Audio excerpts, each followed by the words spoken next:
السلام علیکم ناظرین، میں ہوں ڈاکٹر سجاد بخاری۔ بات کریں گے مشرق وسطیٰ میں بگڑتی ہوئی صورتحال، خطے میں جو اس کے اثرات رونما ہوں گے، خاص طور پر معاشی طور پر اسٹاک ایکسچینج کے حوالے سے بات کریں، یا پیٹرول کی کرائسس جو کہ اکثر سر اٹھاتا ہے، پیٹرول کا کرائسس، اس پہ ہم بات کریں گے۔ اور دوسری جانب آپ نے دیکھا کہ اس صورتحال کے بعد جو اس وقت مشرق وسطیٰ میں پیدا ہوئی ہے، دمشق حملے کا جواب دیا گیا ہے ایران کی جانب سے، اور ایران نے پہلے کہا تھا کہ اس کا وقت بھی ہم مقرر کریں گے، اور پہلے اسرائیلی حکومت کو اطلاع دے دی گئی تھی کہ ہم آپ پہ حملہ کریں گے۔ 5 گھنٹے تک یہ حملہ جاری رہا، اس میں مختلف ڈرونز کا استعمال کیا گیا، بیلسٹک میزائلز کا استعمال کیا، ایون کے کروز میزائلز کا بھی استعمال کیا۔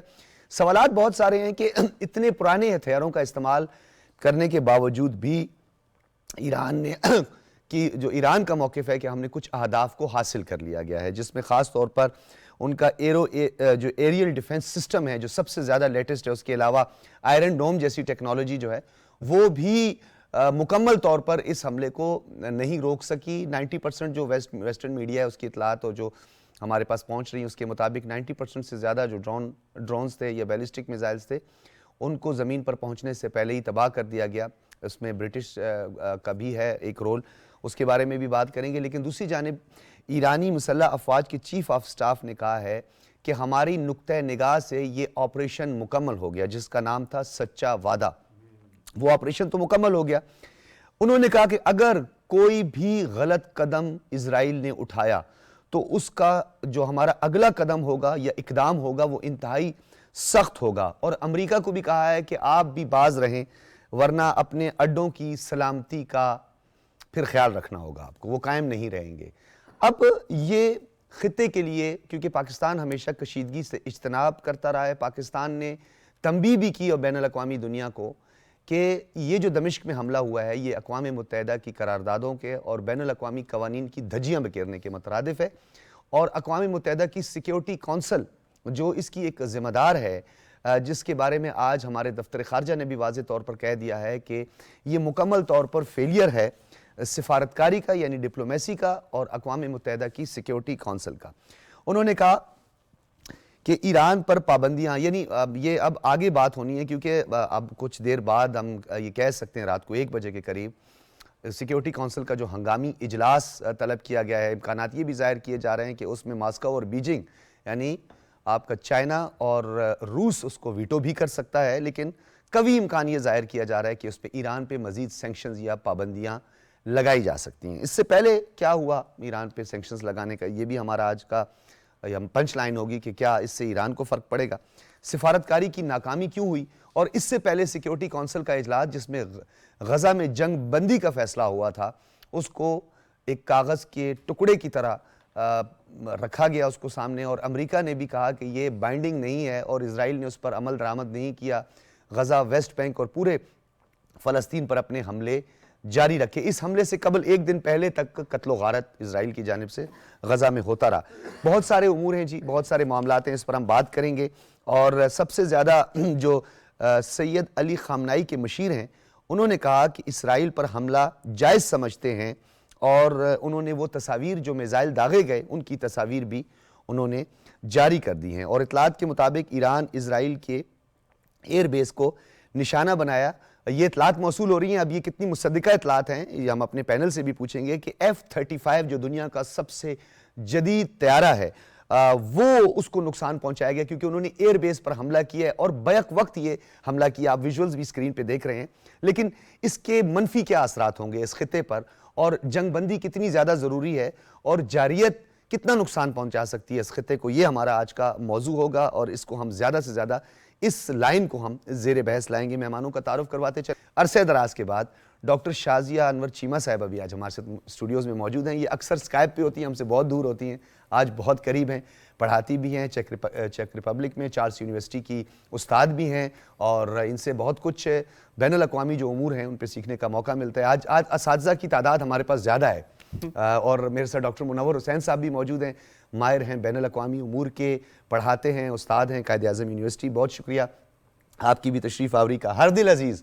متین حیدر صاحب، بین الاقوامی امور کے ماہر، سینئر صحافی، تجزیہ کار، ان امور پر آپ کا فوکس رہتا ہے، خاص طور پر جو بدلتی ہوئی صورتحال ہے، مشرق وسطیٰ کی بدلتی ہوئی صورتحال ہے، اور امریکہ اس وقت کیا دیکھ رہا ہے، کیا کر رہا ہے، اس پر ہم بات کریں گے۔ ڈاکٹر صاحبہ، سب سے پہلے میں ایک سمجھتا ہوں کہ امریکہ میں انتخابات کا سال ہے اور جو بائیڈن کی طرف سے واضح طور پر نیتن یاہو کو یہ پیغام دے دیا گیا ہے کہ آپ کے جارحانہ جواب یا کسی قسم کی جنگ کا حصہ امریکہ نہیں بنے گا. یہ بہت ایک میں تو کہتا ہوں کہ اس کو ایکسپیکٹ نہیں کیا جا رہا تھا. وہ دوسری جانب ڈونلڈ ٹرمپ جو ہیں وہ اس حوالے سے بڑا ہارش اور بڑا ایگریسو سٹانس لیے ہوئے ہیں. انہوں نے کہا کہ امریکہ کو ایسا نہیں کرنا چاہیے تھا. اس کا دیکھنا یہ ہے کہ جو کارڈ بلانش دیا ہوا تھا اسرائیل کو امریکہ نے، اور پھر اس کا جو کچھ اس کے بعد سامنے آیا، اور وہ سارے کا سارا برنٹ جو ہے وہ امریکہ کو ہی فیس کرنا ہے، انٹرنلی ڈومیسٹکلی بھی اس کو فیس کرنا ہے. اور یہ بھی بات بہت سامنے آ رہی ہے کہ جو بائیڈن کا جو ہے وہ جیتنا بہت مشکل ہو جائے گا، اور اس کی ایک واحد وجہ جو ہے وہ فلسطین جو ہے اس کا جینوسائیڈ بھی ہو سکتا ہے. تو یہ اس میں سچائی کتنی ہے، وہ اسرائیل کا ساتھ دے گا یا نہیں دے گا؟ اسرائیل تو ہمیشہ سے امریکہ جو ہے وہ کہتے ہیں جی ہمارا دوست ہے اور اس پہ ہماری ریڈ لائن ہے، ہمارا اس پہ کوئی کمپرومائز نہیں ہو سکتا. مجھے یہ لگتا ہے کہ جو ابھی کا بیان ہے یہ غزہ کی صورتحال میں یا سیز فائر کے تناظر میں نہیں دیا جا رہا ہے. اس کی بنیادی وجہ یہ ہے کہ امریکہ کے اپنے جو ٹھکانے اور اڈے ہیں، ایئر بیسز ہیں، اور جہاں پہ ان کے بیڑے ہیں خاص طور پر، بہت زیادہ نقصان پہنچ سکتا ہے، اور وہ بہت زیادہ ہیں. ان کی تعداد جو ہے جس میں آئسولیٹڈ ایئر سٹرپ سے لے کر جو ہے وہ جہاں پہ 2 سے 3 لوگ ہو سکتے ہیں سے لے کر 50 سے 60 لوگوں کی ریڈ سی میں جو کچھ ہو رہا ہے، ریڈ سی کے حوالے سے بھی کہا بالکل اس میں اس بیان کی وجہ یہ ضرور ہو سکتی ہے کہ اسرائیل اس کو اب ایکسلریٹ نہیں کرے. تو یہاں پہ دیکھنا یہ ہوگا کہ نیتن یاہو تو پہلے دن سے اس جنگ کو ایکسلریٹ کرنا چاہتا ہے. اس کا وہ ڈومیسٹکلی اتنا ویک ہے کہ وہ آج حکومت سے جاتا ہے یا ہٹتا ہے تو اس کے اوپر تو کرپشن کے چارجز ہیں. تو وہ میرا ذاتی خیال یہ ہے کہ وہ جو دمشق پہ حملہ ہے کونسلیٹ پہ، وہ بھی شاید جنگ کو بڑھانے کی ایک وجہ ہے کہ یہ جنگ بڑھنی چاہیے. اس خطے میں جنگ جتنی پھیلے گی بڑھے گی، نیتن یاہو جیسا سیڈسٹ آدمی اپنے آپ کو اتنا ہی سیکیور فیل کرتا ہے اور اس کے لیے راستہ اتنا ہی سیکیور ہو جائے گا. کیا ہوا یہ دنیا کا دورہ معیار؟ یہ جو آرم ریس کی بات کی جاتی تھی اس کے لیے بڑے سمٹس ہوئے کہ جی آرم ریس کا حصہ نہیں بننا، خطے میں طاقت کے توازن کو برقرار رکھنا ہے. تو اسلحے کی فروخت جو ہے آپ سمجھتی ہیں وہ بھی اس میں بڑا ایک اہم رول ہے؟ یہ اسلحے کی فروخت جو ہے یہ بھی ایک کلیشے ہے کہ اسلحے کی فروخت جو ہے وہ جنگیں کروانے یا نہ کروانے کا باعث جو ہے وہ بن سکتی ہے. میرا خیال ہے کہ بنیادی طور پہ آپ کی جو ہیجمونک سوچ ہے نا، اور جو کولڈ وار مینٹیلٹی ہے، وہی اس پورے جو اس وقت دنیا کا امن ہے اس نے برباد کیا ہوا ہے. اور خاص طور پہ اس امن کی بربادی میں گلوبل ساؤتھ جو ہے اس کا بہت بڑا ٹارگٹ بنا ہوا ہے.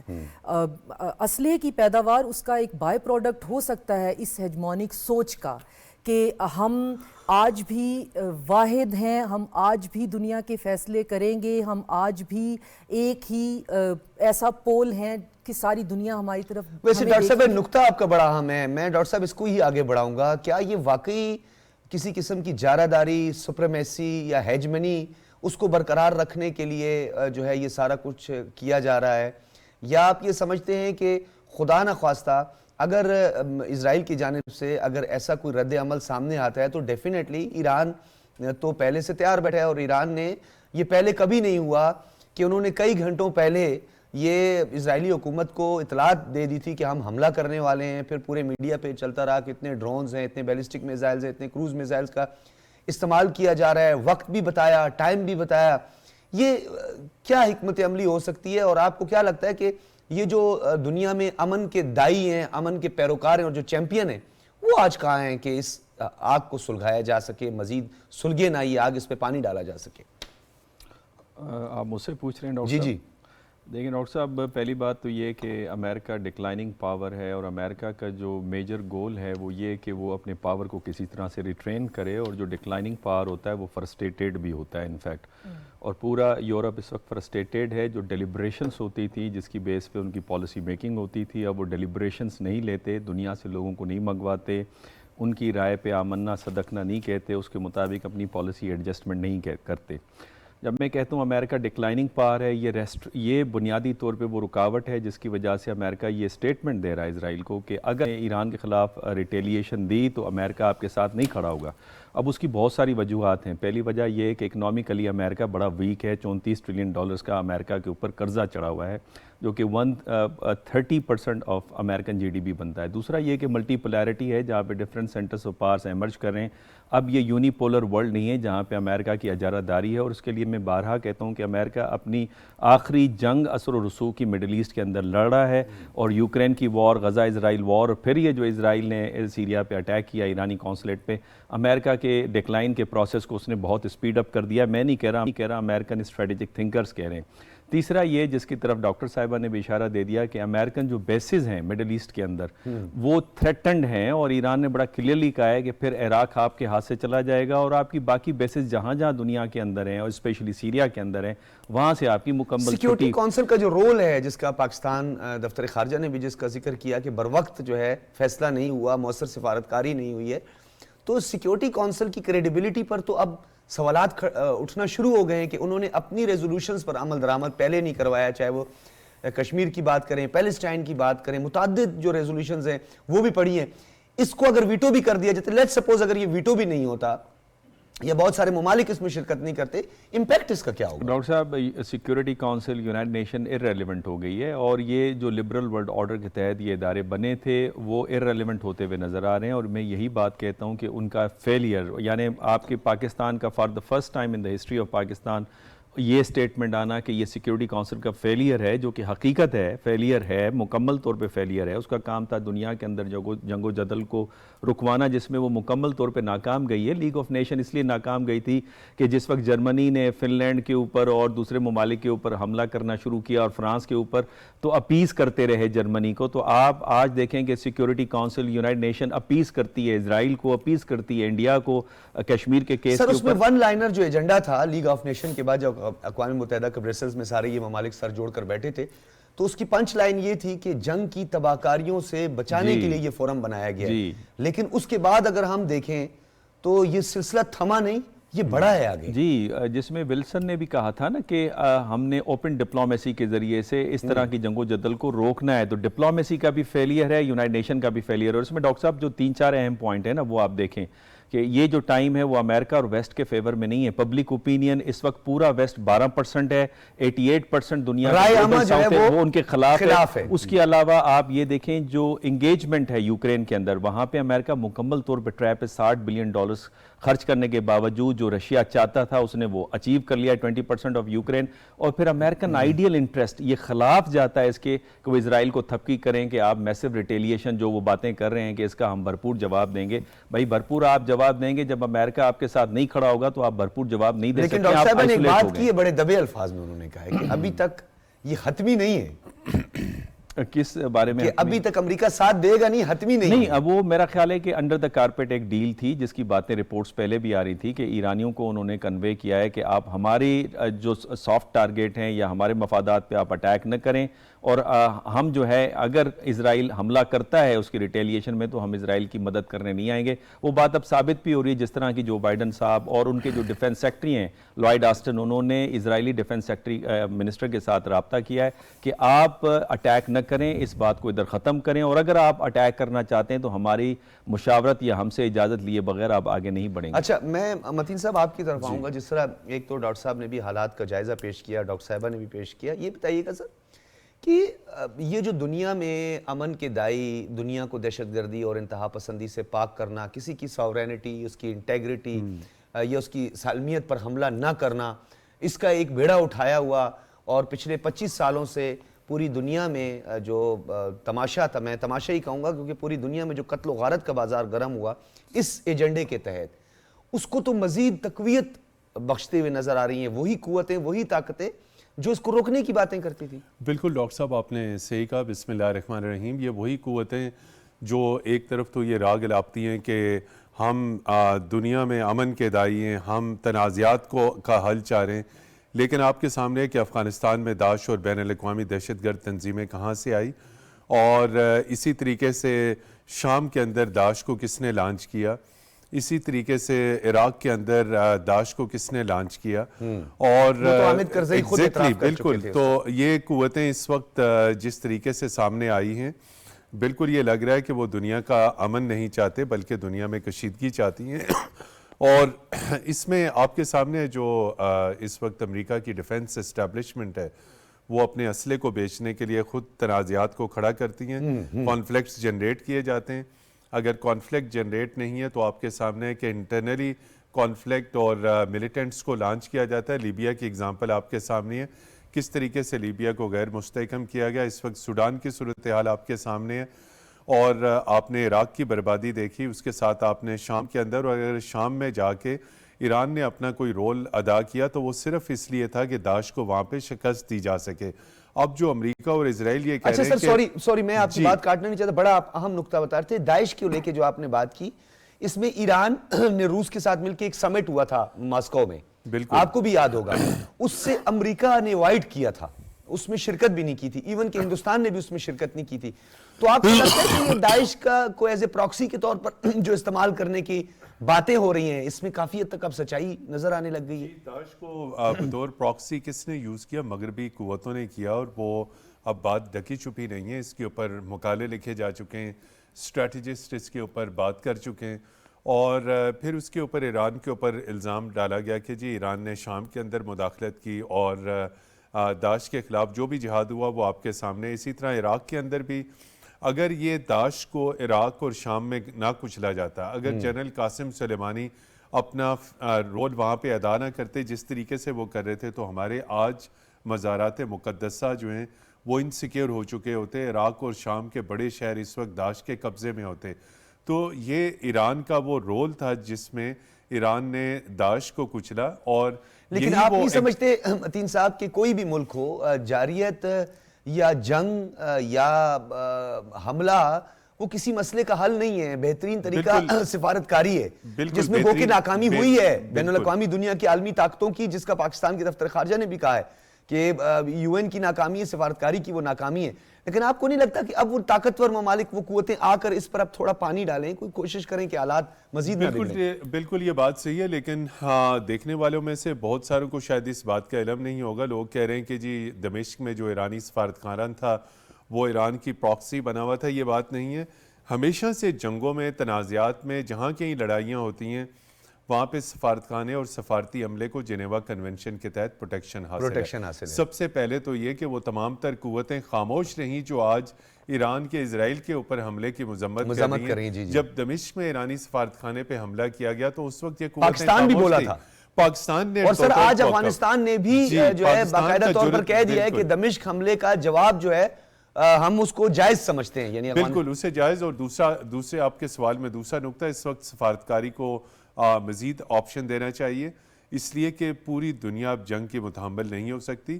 پہلے دو پینلسٹ اس پہ بات کر چکے ہیں, اور آپ نے بھی سوال کیا کہ اس وقت جو امریکی صدر ہیں انہوں نے انتہائی جسے کہتے ہیں صائب مشورہ دیا اسرائیل کو کہ وہ ایران کے اوپر جوابی حملہ نہ کرے, چونکہ اگر وہ حملہ ہو گیا تو وہ محض اس کے جواب میں ایران امریکی فوجی تنصیبات پہ نہ صرف حملہ کرے گا بلکہ جو آپ کی اسٹریٹ آف ہرمز ہے, آبنائے ہرمز, اس سے جو دنیا کی اس وقت 70% ٹریڈ روٹ ہے, جو ڈیلی میں شپمنٹس ہو رہی ہیں, وہ ساری کی ساری متاثر ہوں گی. پوری دنیا میں آئل سپلائی ڈسرپٹ ہوگی, پوری دنیا میں فوڈ سپلائی ڈسرپٹ ہوگی. تو یہ محض امریکی تنصیبات پہ ایران کا حملہ نہیں ہوگا بلکہ پوری دنیا ایک بہت سارے ممالک کود پڑیں گے.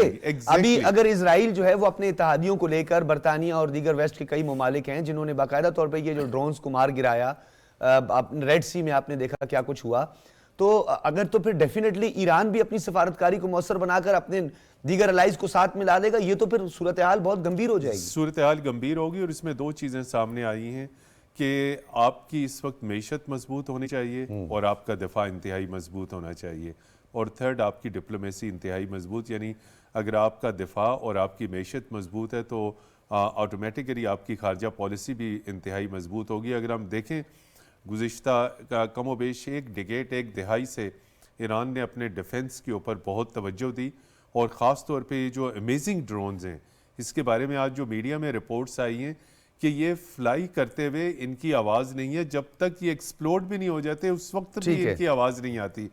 اور یہ ڈرونز ایران اس وقت رشیا کو بھی فروخت کر رہا ہے. میں متین صاحب آپ آگے بھی بات بڑھاؤں گا، لیکن ہم کچھ سٹیٹسٹکس پر جائیں گے، کچھ اعداد و شمار پر بھی ضرور جائیں گے. اور یہ اعداد و شمار اسرائیل کی جانب سے اور اسرائیلی افواج کی جانب سے جو ہے یہ اعداد و شمار جو ہیں ان کا ذکر، یہ کیا اعداد و شمار ہیں؟ یہ بڑے چونکا دینے والے اور بڑے حیران کن انکشافات ہیں اور حیران کن یہ حملہ تھا.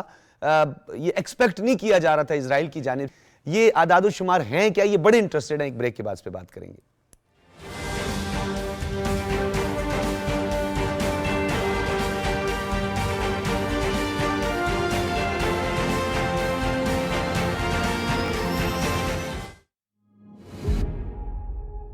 جمہوری نظم میں حقائق سیاسی ہوں یا معاشی،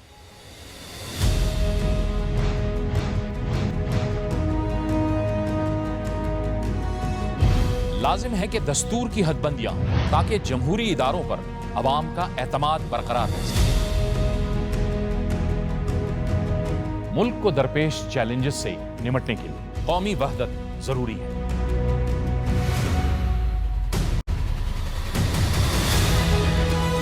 معاشی توازن، سیاسی برداشت، اختلاف رائے کی توقیر اور آئین کی بالادستی، ان تمام امور سے جڑے حقائق پرکھنے اور جاننے کے لیے دیکھیے پروگرام شاہراہ دستور شب 11:05 ہر ہفتے اور اتوار کی رات صرف پی ٹی وی نیوز پر.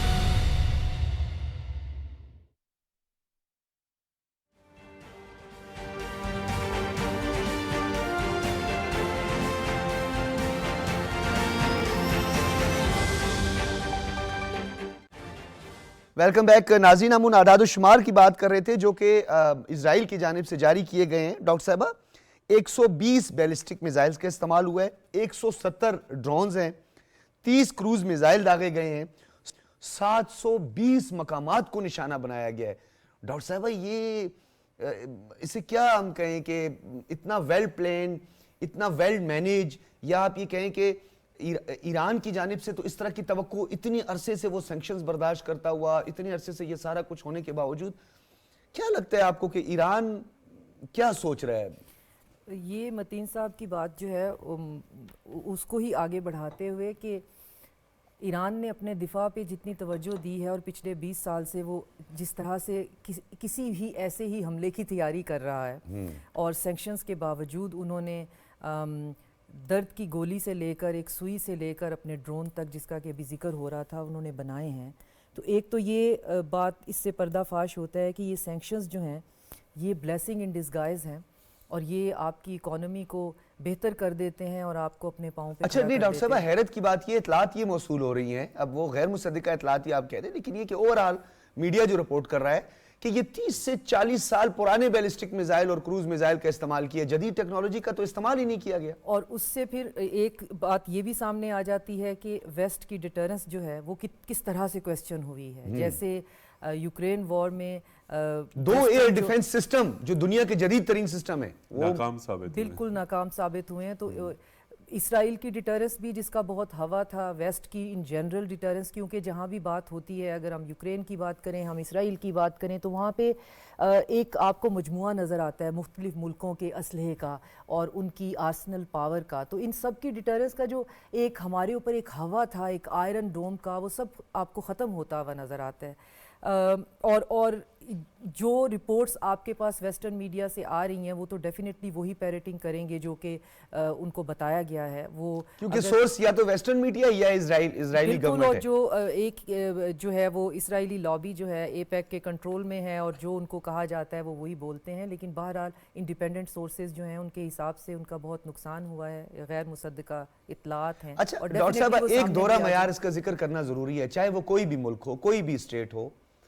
یعنی آپ معصوم نہتے بچوں کو، بوڑھوں کو، خواتین کو، اسپتالوں کو، یو این کے نمائندوں کو، ان کے ریپریزنٹیٹیوز کو، گاڑیوں پر حملہ آپ کریں، پناہ گزینوں پر آپ حملہ کریں، اس کی تو جسٹیفیکیشن سارے دینا شروع کر دیتے ہیں.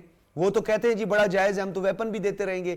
جو ہی وہ کوئی ڈیفنس اپنا جو ہے اپنے ڈیفنس کا استعمال کرتا ہے، جس کا اقوام متحدہ کا چارٹر اس کی اجازت دیتا ہے، اگر تو وہ بھی کرتا ہے اٹیمپٹ، تو اس کو عالمی دہشت گرد اور دہشت گردی قرار دے دیا جاتا ہے.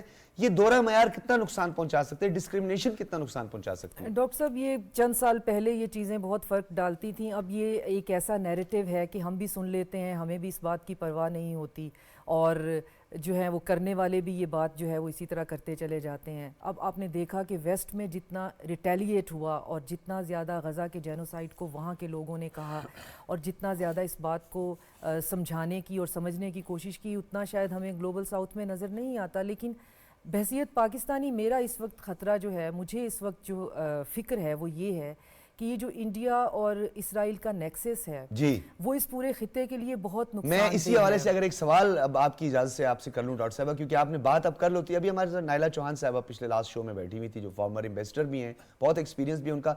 انہوں نے وہ بات کی تو وہ حیران کن بات ہے, بلکہ یہ پوری دنیا کے لیے ایک سوالیہ نشان ہے.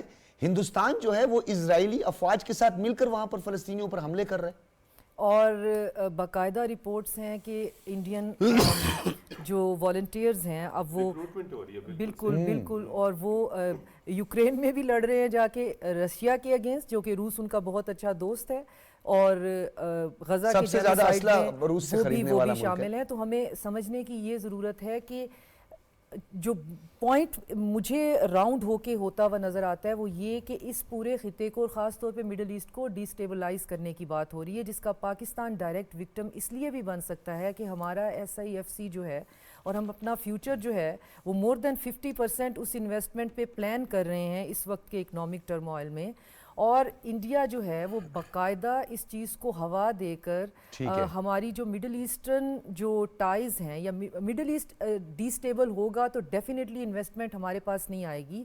تو یہ سارے کا سارا جو نیکسس ہے, ساتھ میں ادھر سے اگر آپ دیکھیں تو ایران سے آگے آرمینیا جو ہے اس کو اسلحہ جو ہے وہ اسمگل کرنا, باقاعدہ انڈیا جو ہے وہ اسے اسلحہ اسمگل کرتا ہے, اور پورا جو ابھی جنرل سلیمانی کا ذکر ہو رہا تھا ان کا جو ایکسس آف ریزسٹنس ہے اس کے اگینسٹ انڈیا کام کرتا ہے, اور انڈیا اور اسرائیل اپنی انٹیلیجنس شیئر کرتے ہیں اور پورے ایریے کے اوپر, پورا ایک خطے کے اوپر اپنی منوپلی قائم کرنا چاہتے ہیں. تو جیسے متین صاحب کہہ رہے تھے کہ اب فیوچر صرف انہی ملکوں کا ہے جن کا دفاع مضبوط ہوگا. ہیٹی کی مثال ہمارے سامنے ہے کہ جس کا دفاع جو ہے وہ پہلے ختم کیا گیا, اس کی فوج کو ختم کیا گیا, اس کے بعد امریکہ جو ہے ابھی تک وہاں پہ کرائے کے فوجی لے کے چلے جاتا ہے, اور وہاں پہ اب گلی محلے کے ہنڈے جو ہیں وہ اس ملک کا نظام چلا رہے ہیں, اور یہ دنیا میں ہمارے سامنے ہو رہا ہے, ہم 21ویں صدی میں یہ دیکھ رہے ہیں.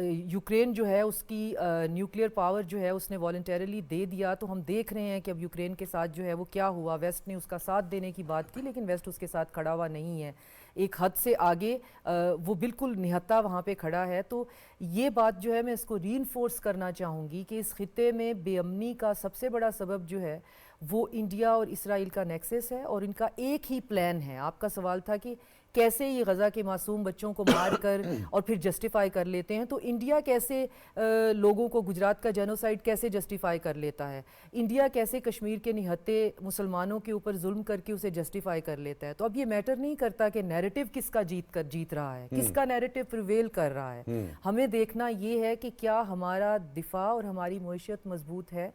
اللہ کا شکر ہے کہ ہمارا دفاع بہت مضبوط ہے اور ہماری معیشت جو ہے وہ مضبوطی کی طرف چل رہی ہے, لیکن اس کو پھر جو ہے وہ ایک بہت بڑا دھچکا لگ جائے گا اگر مڈل ایسٹ جو ہے وہ دوبارہ سے جو ہے. اچھا, یہ جو نیریٹو کی آپ نے بات کی ہے, بڑا ایک اہم آپ نے نقطہ ڈاکٹر صاحب یہ بتائیے گا, ڈاکٹر منور صاحب, کہ یہ جو نیریٹو بلڈنگ کا کام اب پوری دنیا میں ہو رہا ہے, مختلف ممالک, چاہے وہ پولیٹیکل اس کے پیچھے آبجیکٹیو ہو یا اوورآل اگر ہم دیکھیں جیسے ڈاکٹر صاحبہ نے ہیجمنی کی بات کی, یہ سب کچھ, تو کیا رائے عامہ جو ہے وہ اس میں اس کو کاؤنٹر نہیں کرتی ہے؟ کیونکہ اس وقت جو صورتحال ہم دیکھ رہے ہیں اس میں رائے عامہ میٹر کرتے ہوئے ہمیں نظر آ رہی ہے. امریکہ کے حالیہ کچھ فیصلوں کو دیکھیں, امریکہ کے کچھ معاملات پہ بیک فٹ پہ جاتے ہوئے دیکھیں, اور ایون کہ اسرائیل کا جو پروٹیسٹ اسرائیل کے خلاف ہوا اس میں بھی ہم نے کئی محاذ پر اسرائیل کو بیک فٹ پہ ہوتے ہوئے دیکھا ہے.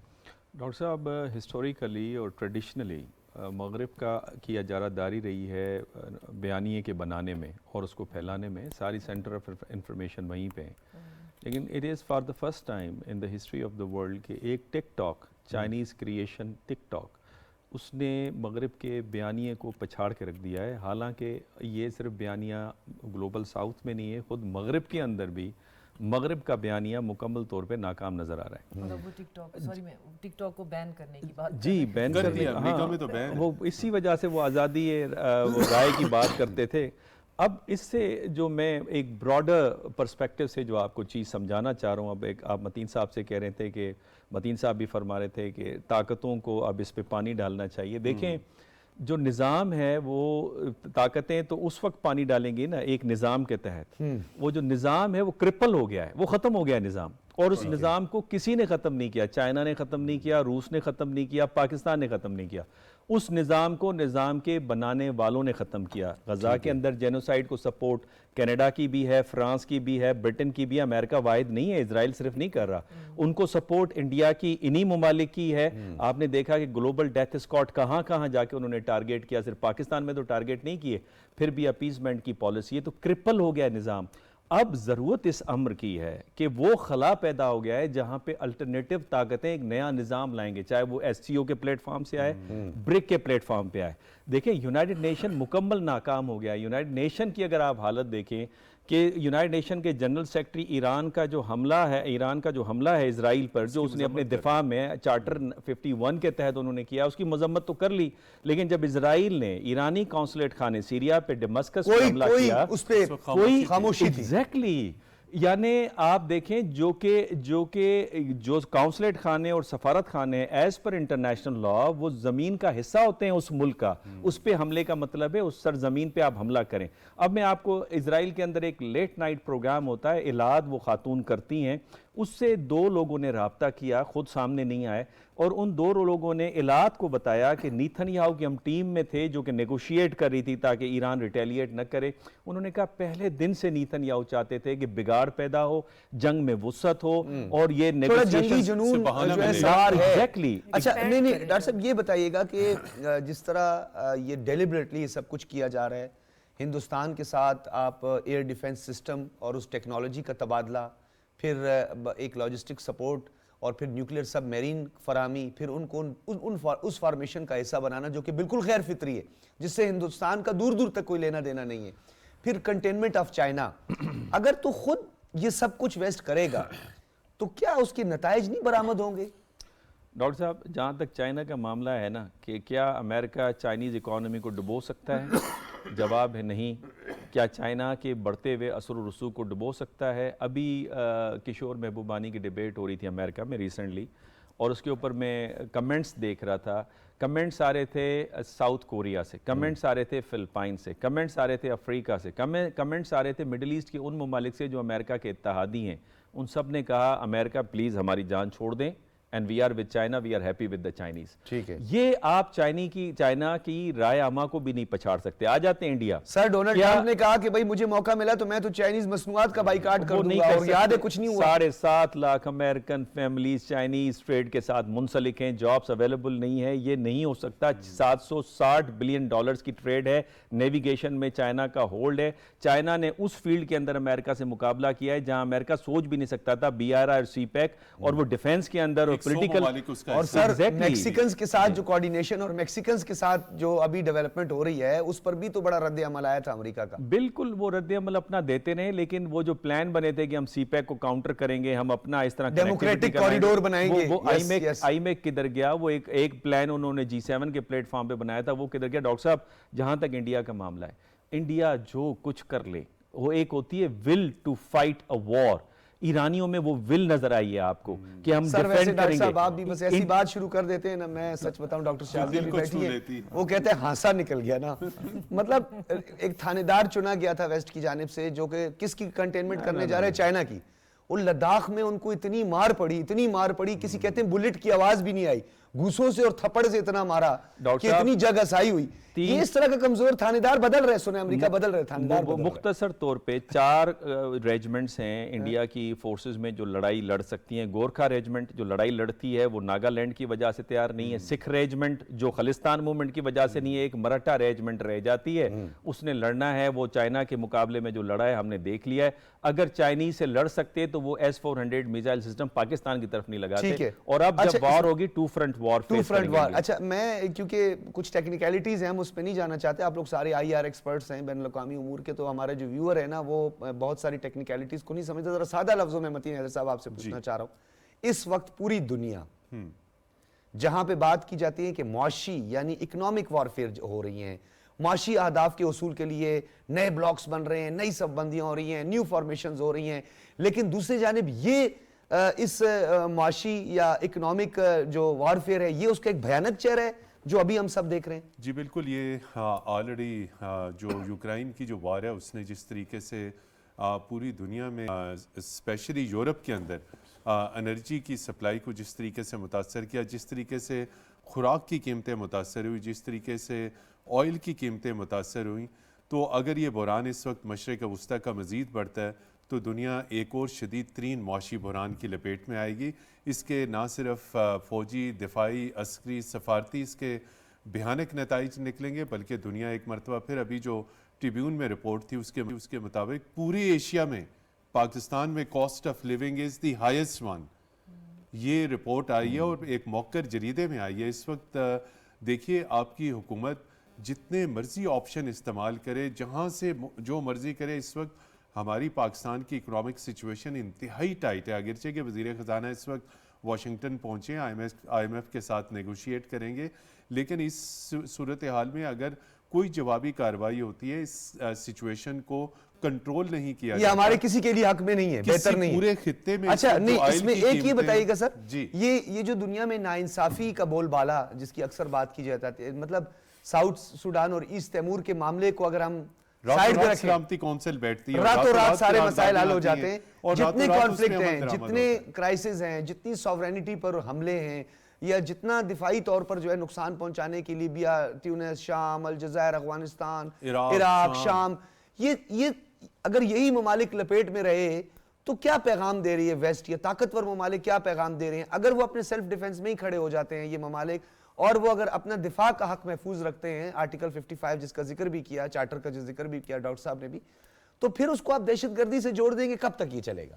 بالکل آپ نے صحیح کہا, ویسٹ کا جو دورہ معیار ہے وہ بالکل سامنے آ چکا ہے, اور ڈاکٹر منور صاحب نے بھی اور شائزہ صاحبہ نے بھی اس کے اوپر بڑی تفصیل سے روشنی ڈالی ہے. جس طریقے سے اقوام متحدہ کی سلامتی کونسل ناکام ہوئی, پھر آپ کی عالمی عدالت انصاف نے کلیئر فیصلہ دیا, وہ بھی اقوام متحدہ کے تحت کورٹ ہے, اور اس میں کہا گیا کہ اسرائیل جو ہے وہ جینوسائیڈ فلسطین کے اندر, غزہ کے اندر اسے روکا جائے, اس کو نہیں رکوایا اچھا گیا. پھر اقوام متحدہ کی آپ انسانی حقوق کی کونسل کی قرارداد آئی, اسے بھی رون دیا گیا. آج کس منہ سے اسرائیل سلامتی کونسل سے مدد کی اپیل کر رہا ہے؟ اچھا ایک بریک کا مجھے کہا جا رہا ہے, ایک بریک لیتے ہیں اور بریک کے بعد گفتگو کے سلسلے کو آگے بڑھائیں گے.